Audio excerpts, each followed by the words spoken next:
चंद्रगुप्त को द्वार पर बैठे काफी समय हो गया था। विद्यार्थियों को अलग अलग हथियारों से अभ्यास करता देख चंद्रगुप्त से अपनी उत्सुकता दबाई नहीं गई। द्वार पर बैठे द्वारपाल का जैसे ही ध्यान भटका, चंद्रगुप्त ने मौके का फायदा उठाया और शस्त्र विद्या के अभ्यास प्रांगण में जा पहुंचा। वहां पर कुछ विद्यार्थी लकड़ी की तलवार से तलवारबाजी का अभ्यास कर रहे थे। उन्होंने भले ही धोती पहनी थी, लेकिन रंग रूप से साफ पता चल रहा था कि वो सब किसी राजसी कुल के ही राजकुमार थे। चंद्रगुप्त उत्सुक होकर वहीं खड़ा होकर उनके अभ्यास को देखने लगा। उनमें से एक राजकुमार लकड़ी की तलवार से अपने प्रतिद्वंदी के सिर पर लगातार वार किए जा रहा था। वो दूसरा बच्चा अपनी ढाल से हर वार को रोकने के प्रयास में बस धीरे धीरे ढाल लिए नीचे झुकता जा रहा था। ये देख चंद्रगुप्त चिल्लाया, अपनी ढाल से उसकी तलवार का रुख बदल दो, तुम्हें पलटवार का मौका मिल जाएगा। ये देख तलवार से वार कर रहा राजकुमार रुक गया और चंद्रगुप्त की ओर बढ़ते हुए बोला, कौन है तू? हमसे ज्यादा जानता है क्या? हाँ? उसके साथ अभ्यास कर रहे राजकुमार भी उसके पीछे पीछे चंद्रगुप्त के पास पहुंच गए और उसे घेर लिया।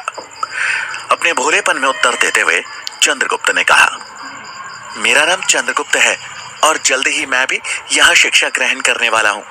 रही बात अभ्यास की, तो मुझे लगता है कि अभी तक जो मैंने देखा उसके हिसाब से मैं आपको मात दे सकता हूँ। चंद्रगुप्त की बात सुनकर सभी जोरों से हंसने लगे। एक ने उसके मैले कपड़ों को देखते हुए कहा, तुझे मालूम भी है यहाँ केवल बुद्धिजीवी और राजसी परिवार के बच्चों को ही प्रवेश मिलता है, रास्ते से उठकर आए भिखारियों के लिए नहीं है तक्षशिला। ये सुनकर चंद्रगुप्त मायूस हो गया। इससे पहले कि वो कुछ कहता, उनमें से एक ने चंद्रगुप्त के कुर्ते में हो रहे छोटे से छेद में उंगली फंसाकर उसे एक सिरे से फाड़ दिया।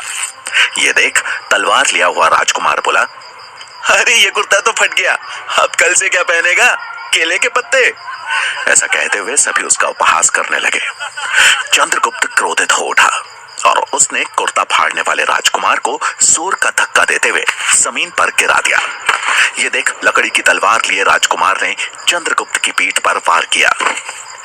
अचानक हुए इस हमले से चंद्रगुप्त को झटका लगा, लेकिन अगले ही पल उसने अपने आप को संभालते हुए वहां पड़ी ढाल उठाई और उसके सामने आकर बोला, पीठ पर वार करना कायरों का काम है, लड़ना है तो सामने से लड़ो। चंद्रगुप्त को ललकारता देख उसने पूरी ताकत के साथ अपनी तलवार से चंद्रगुप्त पर वार किया, लेकिन चंद्रगुप्त ने चालाकी दिखाते हुए अपनी ढाल से बस उसकी तलवार का रुख मोड़ दिया और वो जमीन से जा टकराई। मौके का फायदा उठाकर चंद्रगुप्त ने ढाल से उसकी छाती पर एक जोर का वार किया और वो राजकुमार दूर जा गिरा। ये देखकर सभी राजकुमारों ने तलवार उठाकर चंद्रगुप्त को घेर लिया और उस पर हमला करने के लिए जैसे ही आगे बढ़े, तभी सबके कानों में एक आवाज गूंजी, रुको। सबकी तलवारें अचानक से थम गई। सामने देखा तो चाणक्य खड़े थे, जिनके चेहरे पर क्रोध स्पष्ट झलक रहा था। उनका चेहरा देखकर सभी राजकुमार घबरा गए। चंद्रगुप्त भी एक पल के लिए सहम गया। चाणक्य क्रोधित स्वर में बोले, राजकुल से हो, यहां शस्त्र विद्या का पाठ ले रहे हो या छल विद्या का? यह सुन वहां खड़े सभी छात्रों ने डर के मारे अपनी नजरें नीची कर ली। चंद्रगुप्त जमीन से उठा। अपने सामने चाणक्य को देखकर उसकी जान में जान आई।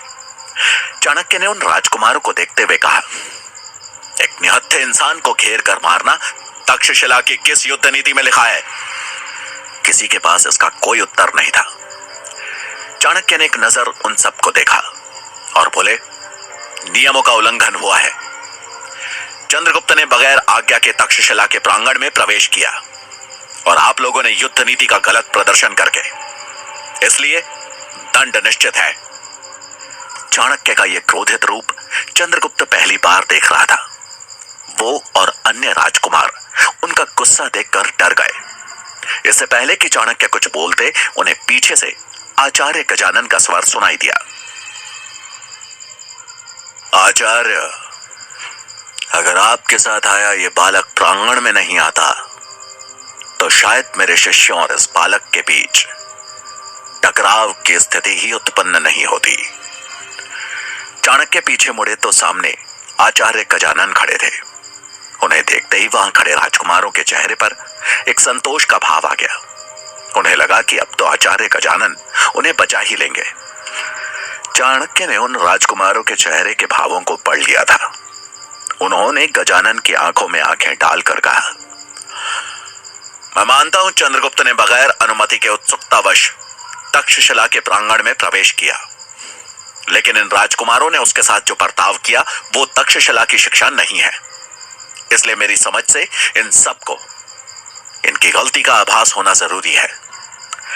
चाणक्य की बात सुनकर गजानन ने पलटवार किया, तो ठीक है, आप अपने शिष्य का दंड तय कर लीजिए, इन्हें मेरे हवाले छोड़ दीजिए। इनको क्या दंड देना है वो मैं तय कर लूंगा। चाणक्य को समझ में आ रहा था कि गजानन उन राजकुमारों को बचाने का हर संभव प्रयास कर रहे थे।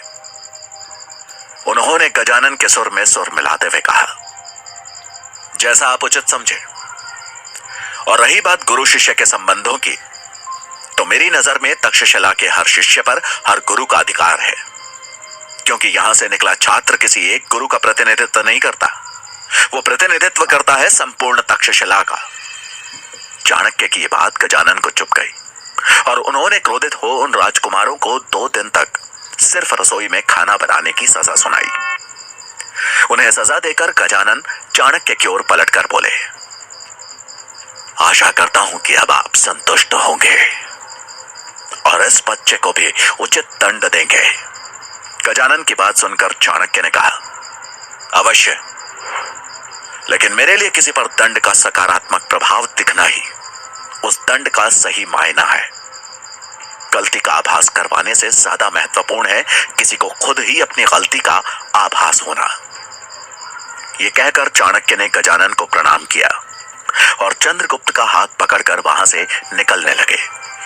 तभी गजानन ने पीछे से दांत पीसते हुए मन ही मन कहा, आने दो चंद्रगुप्त की परीक्षा वाला दिन। उस दिन मैं इसे हारने का आभास करवाऊंगा और आपको आचार्य चाणक्य खुद ही पता चल जाएगा कि केवल आप ही उत्कृष्ट नहीं है। चाणक्य चंद्रगुप्त का हाथ पकड़कर चले जा रहे थे। चंद्रगुप्त को समझ आ गया था कि उसने बहुत बड़ी भूल की है। चाणक्य उसे लेकर तक्षशिला के मुख्य द्वार से निकलकर एक सुनसान रास्ते पर चल दिए। एक जगह चंद्रगुप्त रुक गया और चाणक्य से अपना हाथ छुड़ाते हुए उनके चरणों में गिरकर बोला, मुझे क्षमा कर दीजिए आचार्य, मुझसे बहुत बड़ी भूल हो गई। मैं वचन देता हूं कि आइंदा से आपको शिकायत का मौका नहीं दूंगा। आप मुझे जो भी दंड देना चाहते हैं मुझे स्वीकार है, लेकिन मैं तक्षशिला में पढ़ना चाहता हूं। मेरे सीखने का अवसर मुझसे मत छीनिए आचार्य। उसके चेहरे पर ग्लानि का भाव स्पष्ट रूप से दिख रहा था। चाणक्य का क्रोध थोड़ा शांत हुआ। उन्होंने उसे ऊपर उठाया और बोले, चंद्रगुप्त, सीखने का पहला नियम है अनुशासन। अनुशासन के बिना किसी भी शिक्षा का मोल नहीं रह जाता। तुमने जो किया है उसके लिए दंड तो मिलेगा। और रही बात शिक्षा की, तो तक्षशिला में प्रवेश लेने के लिए तुम्हें परीक्षा में उत्तीर्ण होना होगा। यह ध्यान रहे कि आचार्य गजानन की देखरेख में ही तुम्हारी परीक्षा होगी और यह परीक्षा जितनी तुम्हारी है उतनी ही मेरी भी है। दंड की बात कहते हुए चाणक्य भावुक थे, लेकिन उन्होंने अपने इस भाव को उजागर नहीं होने दिया। उन्हें पता था कि आचार्य गजानन चंद्रगुप्त की प्रवेश परीक्षा में सबसे बड़ा अवरोध बनने वाले हैं। इसलिए आवश्यक था कि चाणक्य भावनाओं को त्याग कर चंद्रगुप्त को मानसिक और शारीरिक रूप से इतना मजबूत बनाए कि वो हर चुनौती का सामना कर सके। प्रवेश परीक्षा की बात सुनकर चंद्रगुप्त ने दृढ़ता से कहा, इस परीक्षा में उत्तीर्ण होने के लिए मुझे जो भी करना पड़े मैं करने को तैयार हूं आचार्य।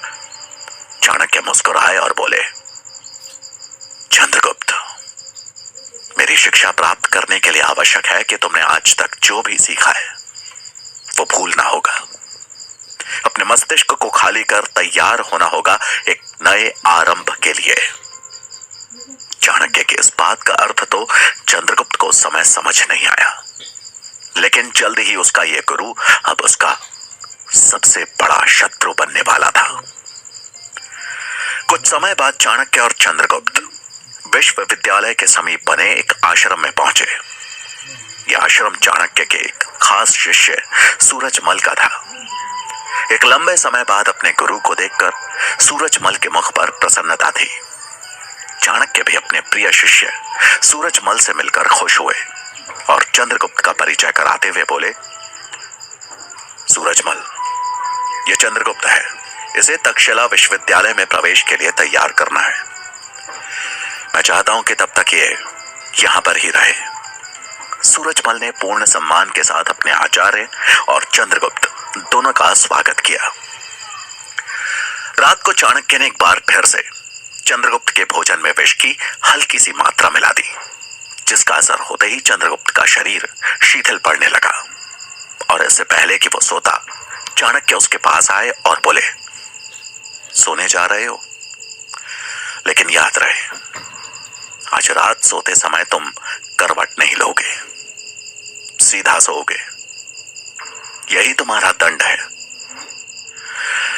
चंद्रगुप्त को समझ नहीं आया कि आखिर आचार्य ऐसा क्यों कह रहे हैं, लेकिन उसने उन्हें वचन दिया और सोने के लिए सीधा लेट गया। चंद्रगुप्त को जल्दी ही नींद आ गई, लेकिन अचानक माथे पर टपकी पानी की एक बूंद ने उसकी निद्रा भंग की। उसे समझ नहीं आया कि बगैर बारिश के ये पानी कहां से टपक रहा था। उसे वापस नींद आने लगी, लेकिन एक बार फिर से एक बूंद उसके माथे से आ टकराई।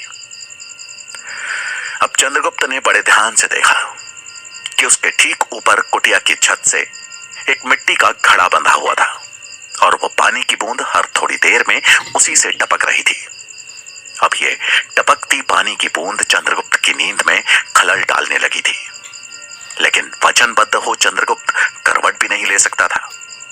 उसे आभास हो गया था कि आज रात भर उसकी यही दशा रहने वाली है। सूरजमल ने जब यह देखा तो वो हैरान रह गया और फिर रात के अंधेरे में आश्रम में टहल रहे चाणक्य के समीप आकर कहा, आचार्य, मुझे ये तो पता है कि आप उस बच्चे के साथ जो भी कर रहे हैं कुछ सोच समझ कर ही कर रहे हैं, लेकिन क्या मैं जान सकता हूं कि इसके पीछे आपकी मंशा क्या है? सूरजमल को उत्तर देते हुए चाणक्य ने कहा, आज रात भर नींद ना मिलने के कारण कल सवेरे इसका ध्यान केंद्रित नहीं रहेगा और तब परीक्षा होगी इसकी सतर्कता की, इसके सचेत होने की। हर पल, हर प्रहर, हर स्थिति में सही निर्णय ले पाना ही एक राजा का सबसे बड़ा गुण होता है और मुझे चंद्रगुप्त के इन्हीं गुणों को तराशना है। चाणक्य का उत्तर सुन सूरजमल मन ही मन बोला, वाह आचार्य, ईश्वर किसी को गुरु दे तो आपके जैसा दे। उसने फिर चाणक्य को नमन करते हुए कहा, आचार्य, रात बहुत हो चुकी है, अब आपको विश्राम करना चाहिए। सूरजमल की बात सुनकर चाणक्य ने उसकी ओर देखा और कुछ सोचते हुए बोले, जब आपका शत्रु जाग रहा हो तो भला आप कैसे सो सकते हैं? तुम विश्राम करो सूरजमल। सूरजमल को चाणक्य की बात तो समझ नहीं आई, लेकिन वो उन्हें प्रणाम कर वहां से चला गया। चाणक्य ने बड़ी गंभीर मुद्रा में आकाश में चमक रहे चांद और टिमटिमाते तारों को देखा और मन ही मन बोले, राजा धनानंद तो अपनी भोग विलासिताओं में मुझे भूल भी चुका होगा, लेकिन उसके मंत्रिमंडल में कोई तो है जो मुझे मिटाने के हर संभव प्रयास कर रहा है और अब उसके निशाने पर चंद्रगुप्त भी आ चुका है। कौन हो सकता है वो? जल्द ही पता लगाना होगा। चाणक्य के मुख पर छाई चिंता सही थी, क्योंकि राजा धनानंद के महामंत्री अमात्य इतनी जल्दी हार मानने वालों में से नहीं थे। मगध राज्य में चांद की नीली रोशनी में महामंत्री अमात्य का चेहरा गुस्से में लाल लावे की तरह खौला हुआ था। उनके सामने वही घायल मसाई सैनिक खड़ा था जिसने चाणक्य को मारने का प्रयास किया था। अमात्य ने गुस्से में सवाल करते हुए कहा, एक निहत्थे ब्राह्मण को मारने भेजा था और तुमसे वो भी नहीं हुआ? अमात्य के गुस्से को देखकर वो मसाई सैनिक डर से कांप रहा था। प्रश्न का उत्तर देते हुए वो बोला, महामंत्री जी, मानता हूं वो निहत्थे थे, लेकिन वो बच्चा चीते की फुर्ती से पता नहीं कहां से आया और उन्हें बचा लिया। अपनी उम्र से दोगुनी समझदारी और फुर्ती थी उस बच्चे में, और फिर वो कबीले का आदमी जिसने मुझे घायल कर दिया। बच्चे का जिक्र सुन अमात्य अचंभित थे और कुछ सोचकर मन ही मन बोले, अब कौन सा दाव चल रहा है चाणक्य? उसकी अपनी तो कोई संतान है ही नहीं, तो फिर क्या वास्ता है उसका इस बच्चे के साथ? शीघ्र ही पता लगाना होगा। तभी सामने खड़े मसाई सैनिक ने अमात्य की चुप्पी देखते हुए कहा, महामंत्री, बस एक मौका और दे दीजिए। मैं वचन देता हूं कि अगली बार चाणक्य और उस बच्चे दोनों का शीश आपके कदमों में होगा। उसकी बात सुनकर अमात्य आंखों में गुस्सा लिए बोले, उनका नहीं, पहले तेरा। ऐसा कहकर उन्होंने एक इशारा किया और उस मसाई सैनिक के पीछे खड़े एक आदमी ने उसकी गर्दन पर तलवार चला दी। इससे पहले कि उस मसाई सैनिक को कुछ समझ आता, उसका सिर लुढ़कते हुए अमात्य के कदमों पर जा गिरा। अमात्य ने एक पल उस कटे हुए सिर को देखा और उसके बाद सामने हाथ में तलवार लिए गुप्तचर को देखते हुए बोले, आज ही तक्षशिला के लिए निकल जाओ और चाणक्य और उस बच्चे पर एक साए की तरह नजर रखो। मुझे चाणक्य और उस बच्चे की हर सूचना चाहिए, और याद रहे कोई चूक ना हो। उस गुप्तचर ने उनको प्रणाम किया और रात के अंधेरे में गायब हो गया। अमात्य के चेहरे पर चिंता का भाव था और वो अपने आप से बातें करते हुए बोले, कहीं चाणक्य उस बच्चे को मगध के भावी राजा के रूप में तो नहीं देख रहा। अमात्य के इस कथन में सत्यता तो थी, लेकिन छोटा चंद्रगुप्त इस सत्य से बहुत दूर। रात भर ना सोने की वजह से आज उतना चपल नहीं दिख रहा था। विष का नशा था जो उसे सोने पर विवश कर रहा था, और वहीं समय समय पर टपकती पानी की बूंदें थी जो कि सोने नहीं दे रही थी। उसने इस समस्या से जूझते हुए बगैर करवट लिए पूरी रात बिता दी थी, लेकिन उसे अभी तक यह समझ में नहीं आया था कि आखिर चाणक्य का यह सब करने के पीछे कारण क्या था। सूरज निकलने में अभी समय था कि तभी सूरजमल चंद्रगुप्त के पास आया और उसे अपने साथ चलने को कहा। सूरजमल की बात सुनकर चंद्रगुप्त ने सवाल किया, हम लोग कहां जा रहे हैं? आचार्य कहां हैं? सूरजमल ने उसके साथ आश्रम से बाहर निकलते हुए कहा, जल्द ही तुम्हें तुम्हारे सारे प्रश्नों के उत्तर मिल जाएंगे। ऐसा कहकर उन दोनों ने 3 कोस का सफर तय किया और एक पहाड़ी पर बनी एक गुफा के मुहाने पर आ पहुंचे। रात भर न सोने और 3 कोस के इस मुश्किल सफर ने चंद्रगुप्त को शारीरिक और मानसिक रूप से शिथिल कर दिया था। वहां पहुंचकर चंद्रगुप्त ने सवाल किया, ये कहां लेकर आए हैं आप? सूरजमल ने उसकी बात का कोई जवाब नहीं दिया और गुफा के अंदर जाते हुए कहा, मेरे पीछे आओ। थका हारा चंद्रगुप्त चुपचाप सूरजमल के पीछे चल दिया। वो जैसे जैसे आगे बढ़े गुफा में अंधेरा बढ़ता चला गया। थोड़ी ही देर में चंद्रगुप्त के बगल से चमगादड़ों का झुंड निकला। उनके अचानक इस तरह आने से चंद्रगुप्त थोड़ा झेम गया, लेकिन फिर अपने आप को संभाल आगे बढ़ा। कुछ दूर चल चंद्रगुप्त को आभास हुआ कि उस गुफा के बीचों बीच एक सरोवर है। गुफा की दीवार से रिस कर आने वाला पानी वहां जमा हो रहा था। उस जगह पर चमगादड़ों का हुजूम था। उनके पंखों के फड़फड़ाने की आवाज की वजह से उठ रहा शोर दिल दहला देने वाला था। अंधेरे में चंद्रगुप्त को बस आवाज सुन कुछ चीजों के होने का आभास हो रहा था, लेकिन दिखाई कुछ भी नहीं दे रहा था। अपने आप को ऐसी जगह पर देखकर चंद्रगुप्त ने सूरजमल को आवाज देते हुए पूछा, कितना अंधेरा है यहाँ? आचार्य ने यहाँ आने के लिए क्यों कहा? लेकिन सूरजमल का कोई पता नहीं था। चंद्रगुप्त ने उसे 1-2 बार आवाज दी, लेकिन वो अंधेरे में ऐसे गायब हो गया था मानो कोई जादुई साया हो। चंद्रगुप्त अब अकेले उस गुफा में इधर उधर देखे जा रहा था कि तभी उसके कानों से एक आवाज टकराई, कौन हो तुम? आवाज सुन चंद्रगुप्त ने एक गहरी सांस ली, क्योंकि वो इस आवाज से परिचित था। यह आवाज थी उसके आचार्य चाणक्य की। चाणक्य की आवाज उस गुफा में चारों दिशाओं में गूंज रही थी, मानो चारों दिशाओं में 4 चाणक्य खड़े हों। चंद्रगुप्त ने इधर उधर देखा, लेकिन उस अंधेरे में उसे कुछ भी दिखाई नहीं दिया। उसने आवाज लगाते हुए कहा, आचार्य आप कहाँ हैं? बहुत अंधेरा है यहाँ। एक पल के मौन के बाद चाणक्य की आवाज फिर से गूंजी। मैंने पूछा, कौन हो तुम? दोबारा प्रश्न पूछे जाने पर चंद्रगुप्त समझ गया कि उसकी परीक्षा शुरू हो चुकी है।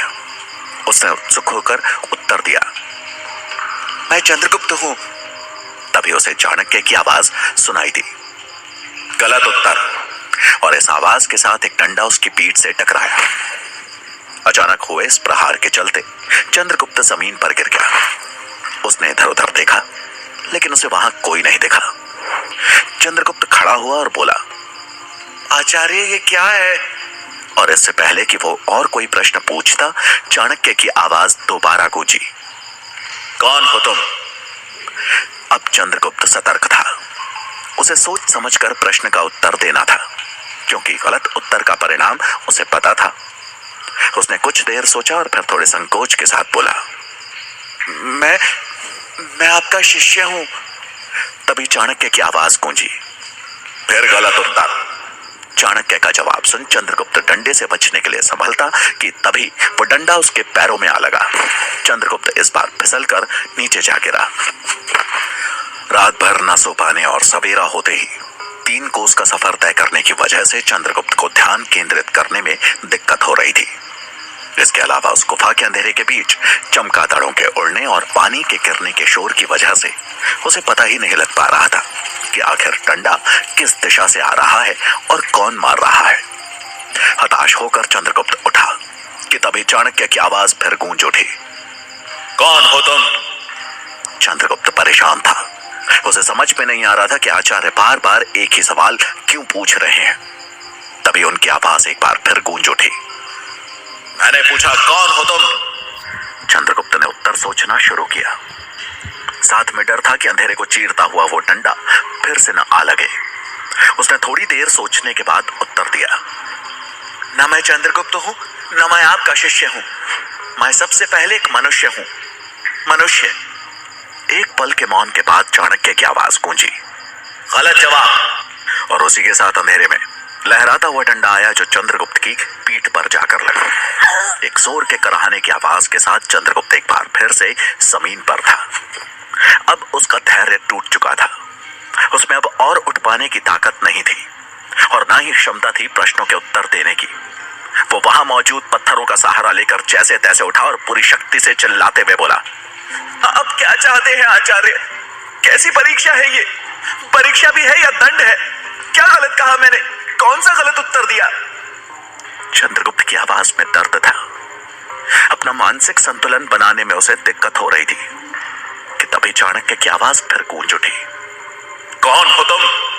वही प्रश्न दोबारा सुन चंद्रगुप्त से अब रहा नहीं गया और वो चिल्लाते हुए बोला, कौन हूं मैं? अगर उत्तर आप जानते हैं तो बता क्यों नहीं देते? नहीं पता मुझे मैं कौन हूं। नहीं पता आचार्य, कोई नहीं हूं मैं, कोई नहीं हूं। चंद्रगुप्त की दर्द भरी आवाज पूरी गुफा में गूंज रही थी। वो पूरी तरह से टूटकर वहीं बैठ गया और रोने लगा। उसे अब नहीं जानना था कि उसका उत्तर सही है या गलत, और ना ही उसके अंदर अंधेरे में वार कर रहे उस डंडे का डर था। कुछ देर के मौन के बाद चाणक्य की आवाज गूंजी, सही उत्तर। ये सुन चंद्रगुप्त ने राहत की सांस ली। उसे अचानक मानो चाणक्य की बात याद आ गई कि शिक्षा प्राप्त करने के लिए आवश्यक है अपने अतीत को मिटा करके एक नई शुरुआत करना। और चाणक्य के इस प्रश्न के पीछे का मंतव्य भी वही था, अपनी पहचान भुलाकर एक नए जीवन की शुरुआत करना।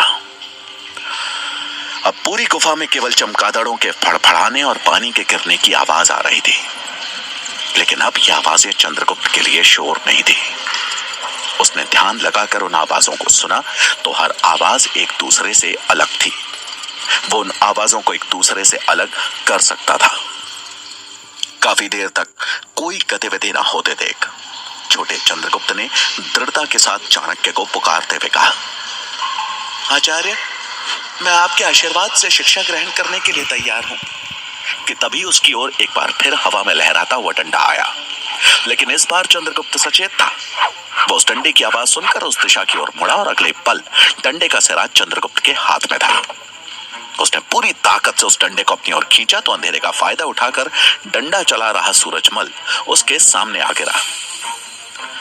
सूरजमल से नजरें मिलने पर चंद्रगुप्त मुस्कुरा दिया कि तभी उसके सिर पर चाणक्य का हाथ लगा। उन्होंने उसके सिर पर हाथ फेरते हुए कहा, अब तुम मेरी शिक्षा ग्रहण करने के योग्य बन चुके हो। अपने गुरु को सामने देख चंद्रगुप्त ने उनके पांव छुए। चाणक्य ने उसे आशीर्वाद दिया। उनके चेहरे पर एक संतोष का भाव था, क्योंकि आज वो धनानंद के सामने ली गई अपनी प्रतिज्ञा को पूरा करने की दिशा में एक कदम और आगे बढ़ चुके थे।